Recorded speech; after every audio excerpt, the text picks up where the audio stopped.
Մենք 34 տարի առաջ ստեղծել ենք ոչ միայն ռազմական գերատեսչություն, այլև Հայաստանի Հանրապետության զինված ուժերի հիմնադրմամբ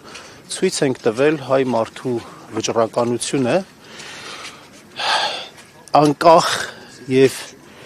իր մտածած ձևով ճանապարհով կերտելու իր քաղաքական ընթացքը։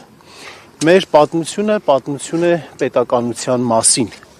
եւ մեր ժողովրդի դարավոր երազանքը եղել է անկախ պետականություն ունենալը եւ պահպանելը, իսկ բանակը այդ անկախ պետականության պահպանման երաշխավորն է եղել։ Մենք այսօր ունենք մեր երազած բանակը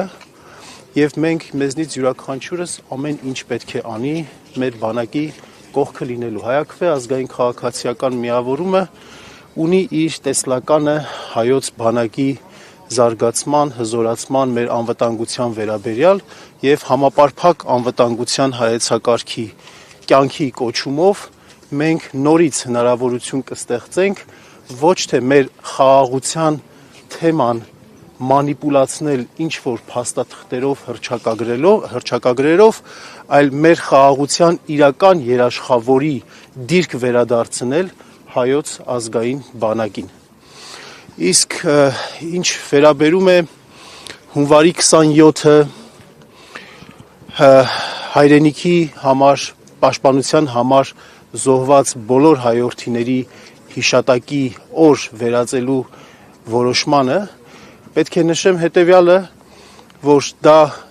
չի եղել հանրային պահանջ, երբեք ոչ մի վրդովմունք մեր հանրության հասարակության կողմից չի եղել առ այն, որ հունվարի 28-ին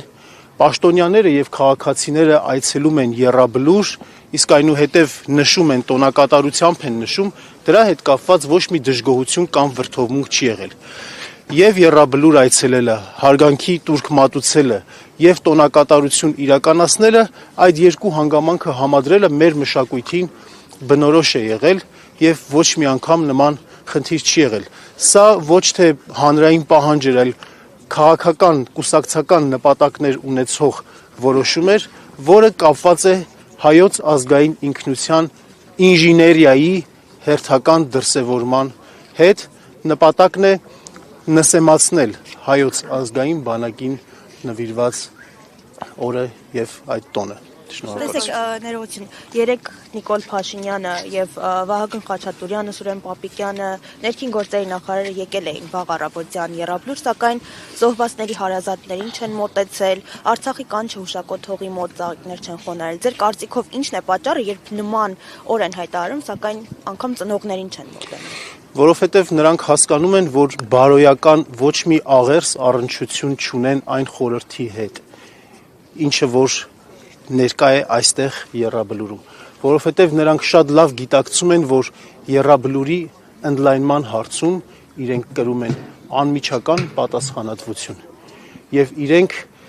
խուսափում են ճակերտյալ սյուրպրիզներից մոտենալով մեր նահատակների ծնողներին, որովհետև հասկանում են կամ գիտակցում են, թե ինչ խոսք կարող են նրանց ասել։ Շնորհակալություն ձեզ։